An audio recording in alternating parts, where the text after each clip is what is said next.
Welcome to Reflecting Light. This podcast is about filling the world with light by exploring myth, ancient texts, scripture, great works of world literature, and the works of artists, past and present, for those who have eyes to see and ears to hear. And now, here is your host, Mandy Green. Jinyan Kuai Le. That's Mandarin for Happy New Year. Chinese New Year. Jinyan Kuai Le. And I wanted to wish you all a happy Chinese New Year. A happy February. We made it through January. I should speak for myself. I made it through January. That's always an epic feat for me, if I'm being really honest. And happy Groundhog's Day. Happy Imbolc.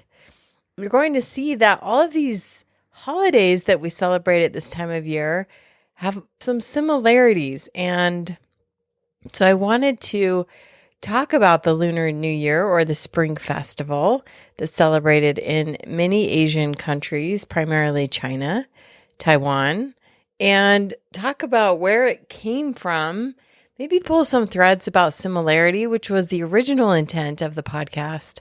But I feel really inspired to talk about what we can learn from this festival. Now, before I do that, just a short reminder that Reflecting Light does have its own merchandise on tpublic.com. And they've agreed to do a special sale for us next weekend, so the 9th through the 12th. They're $13 t-shirts, and everything else is 35% off. If you want any sweet Reflecting Light merch, that would be the time to get it. I particularly love the stickers. I think they look so rad on the water bottles or on your laptop, or if you just want one to put in a frame and remind yourself about love and light. All of those logos are also available on all kinds of cute sweatshirts and hoodies and t-shirts. So if you want swag, that's where to go. Also, the Traditions of Christ in Ancient Britain tour is a go. That's right. It's a go, my friends. And England opened up, and we're going to go for it. So it's a full send. If this speaks to you at all, this is the time. We have just a few spots left. And I'm going to do a special podcast next week about some of the amazing sites in Britain that we'll be visiting. So if you're interested, that would be a great podcast to listen to and see if there's something calling to you in there. All right, Jinyan Kuai Le. Happy Chinese New Year. 2022 is the year of the tiger. The Chinese zodiac is a cycle of 12 different signs, much like a zodiac that you perhaps are more familiar with. You'll find some similarities. And it's celebrating the Lunar New Year, not the Solar New Year. So already there's that really cool. It's important to note that lunar and solar are both important in many festivals.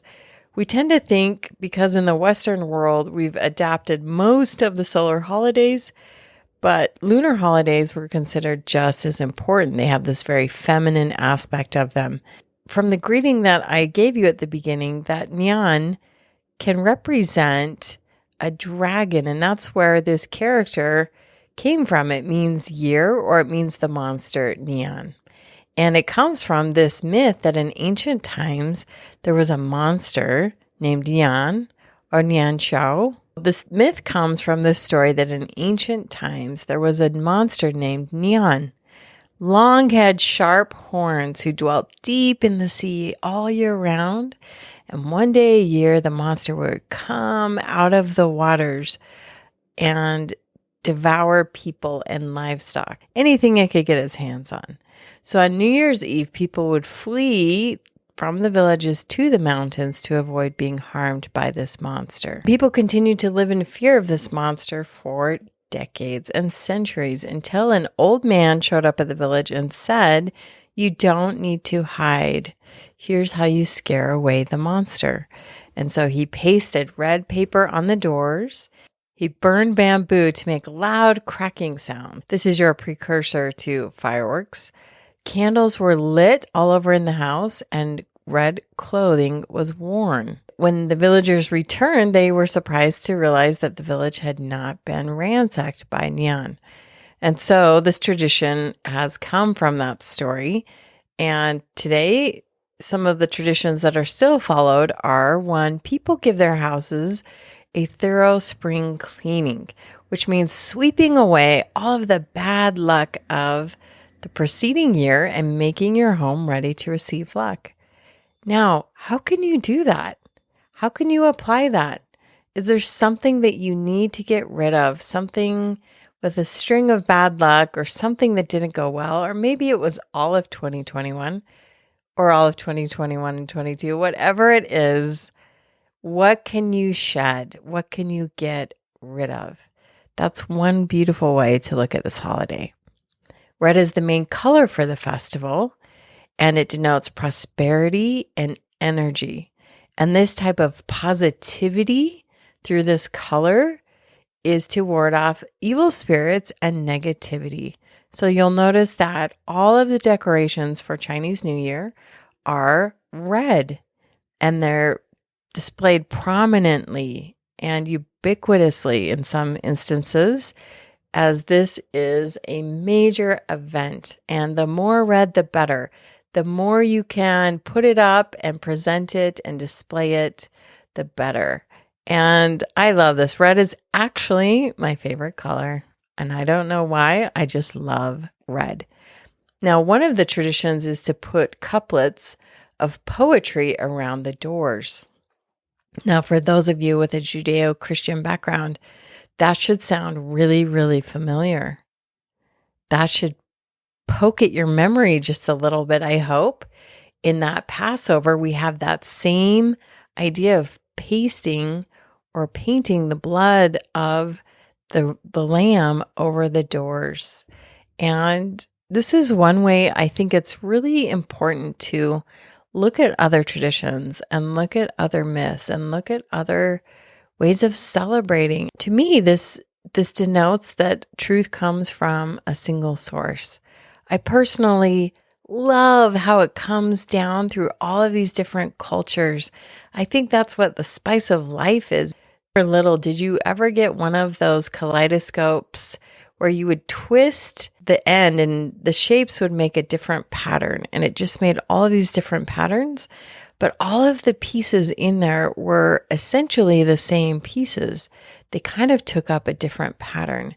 And the more I study world religion and traditions and celebrations, the more I see those stones being made of the same elements, and that it's just by twisting that element that we see a different pattern.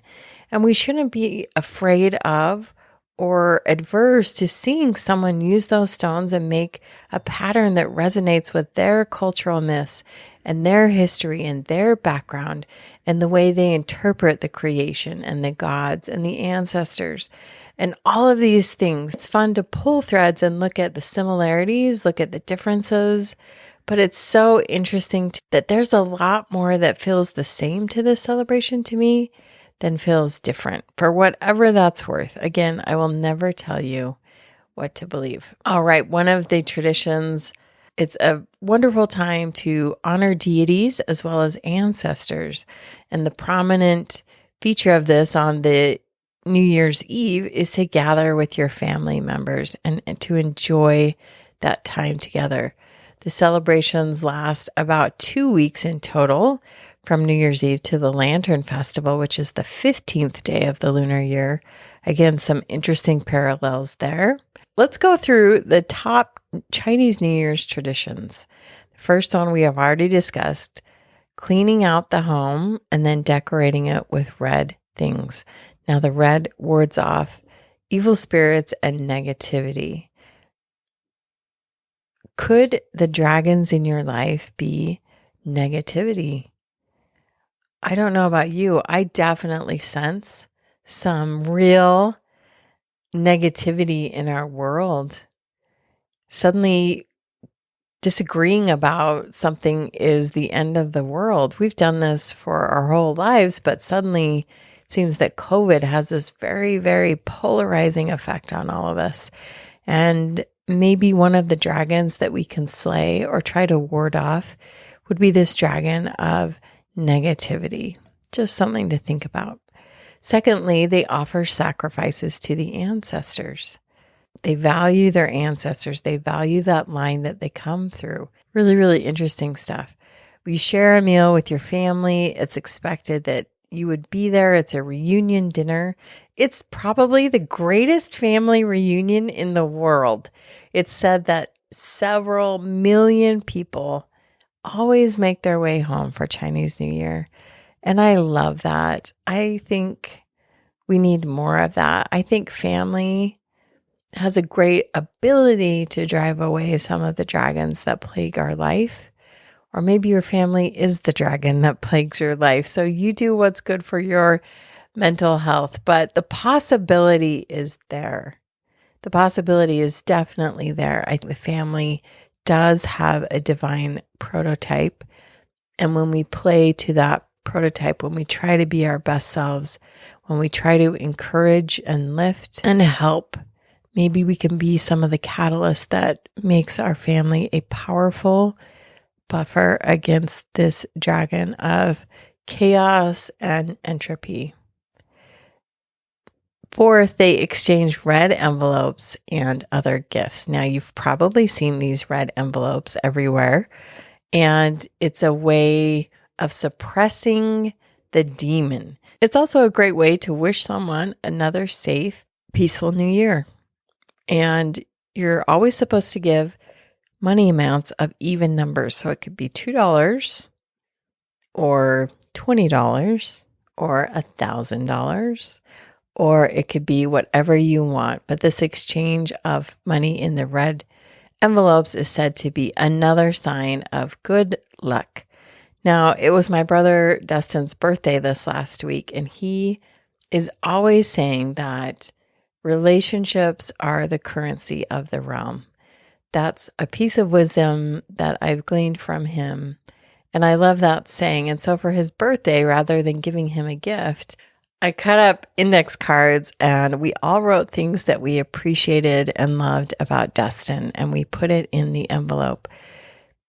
And when I presented it to him, I expressed some of that love and gratitude that I have for him and that my family has for him, for the ways he's extended himself to us, for the kind things he does. And I think that's a great way to also celebrate Chinese New Year. If you live by a market and are able to get some red envelopes or make them or dye them or put a big lipstick mark on a white envelope, maybe it's a great time for you to express your love to those who are important to you and be specific about how they make your life rich and how they add dimension and beauty to your life.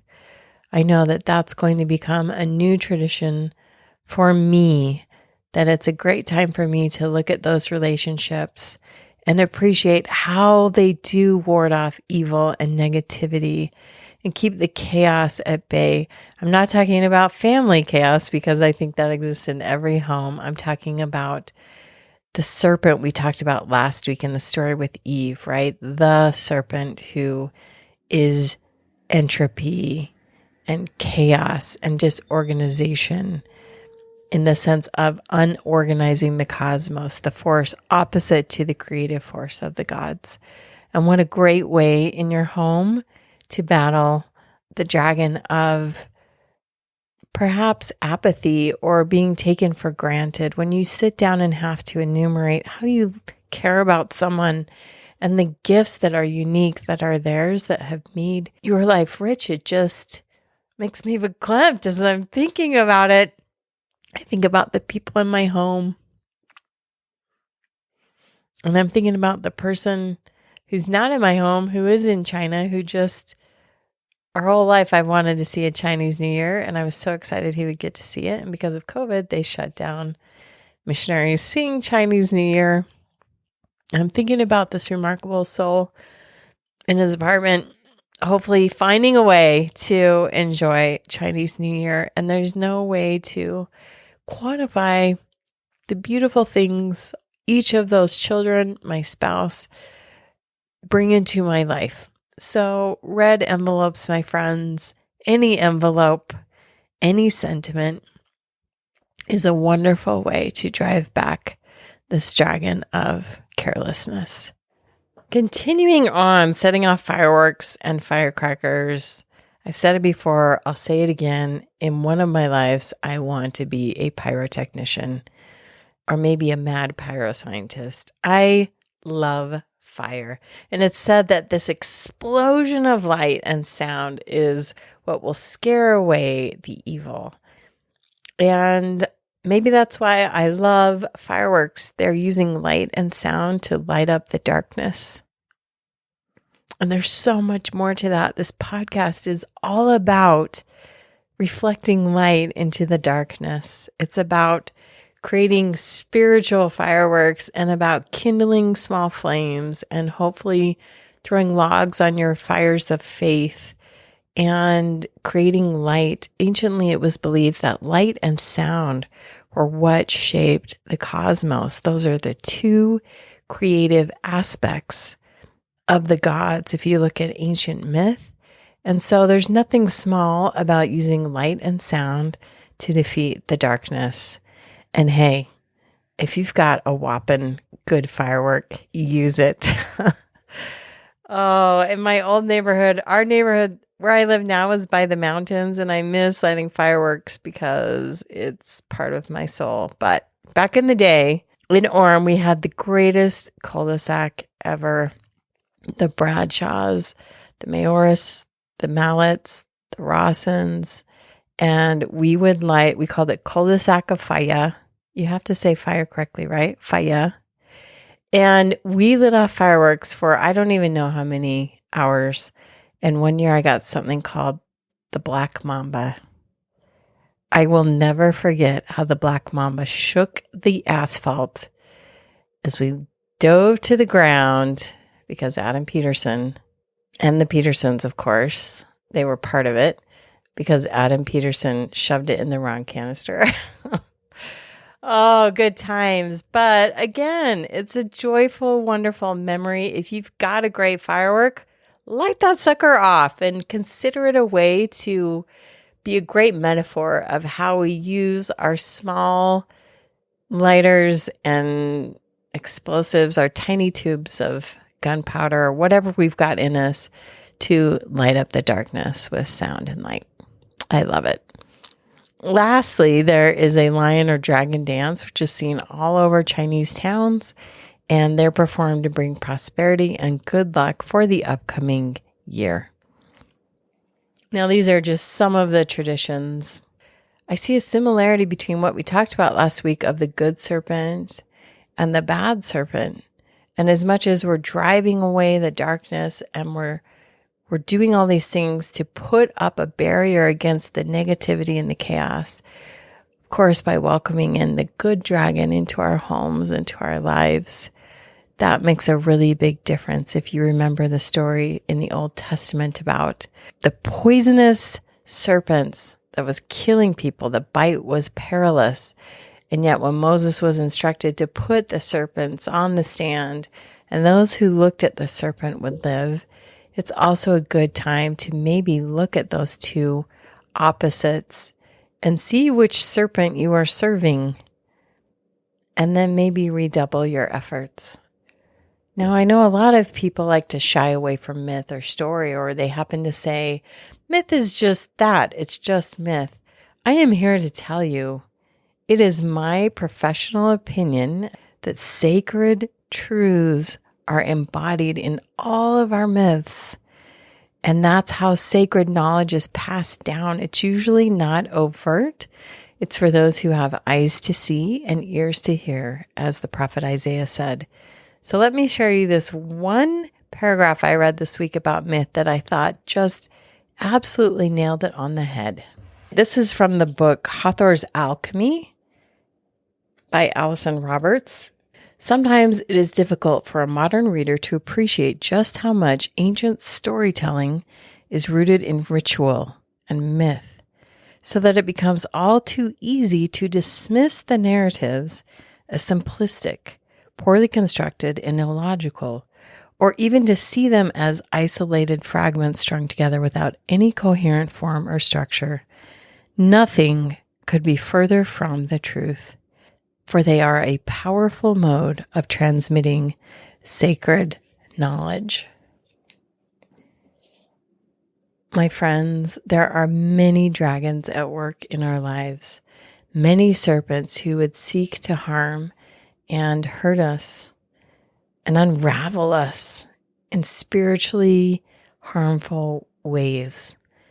And so my invitation this week is to look at the dragons in your life and to look at all of these ways of celebrating the Lunar New Year, the spring festival. Even myself have felt the stirrings of spring deep in the earth, and it gives me new life and new hope and a desire to be better and to show greater love and appreciation, greater resolve to combat the dragons that show up in my life that I can do something about, to use light and sound to make a difference in this world, or to get your red envelope and a pen and express thankfulness to the people who light up your life. To quote the 1980 song that my sister Katie and I sang to each other several times every night. That's a Pede family favorite. You light up my life. You give me hope to carry on. You light up my days. Such a great classic song. Speaking of songs, the song for this week is Race You to the Top of the Morning from the musical The Secret Garden.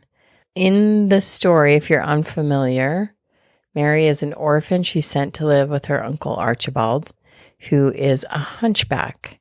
And he has a son, Colin, who they fear will also be a hunchback.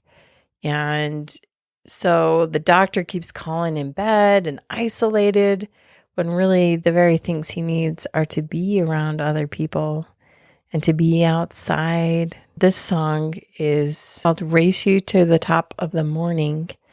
And it's this beautiful song the father sings to his son when he thinks he's asleep, and says how he'd love to be with him and slay his dragons, how he wishes he could slay his dragons for him, but he can't. And so he encourages him to slay his dragon, that he's with him at his side as he does that.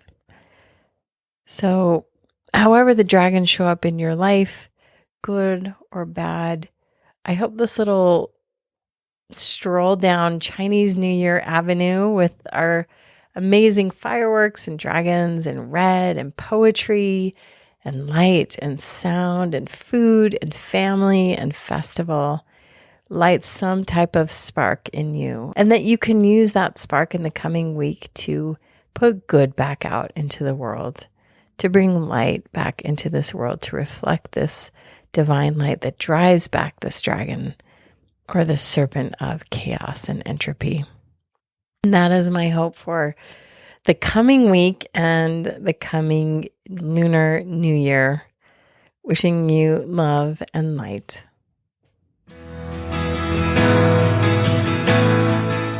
Thank you for joining us for Reflecting Light with Mandy Green. If you enjoy this podcast, please leave a good rating and share it with your friends. And remember, your light makes the world a brighter place. Share it.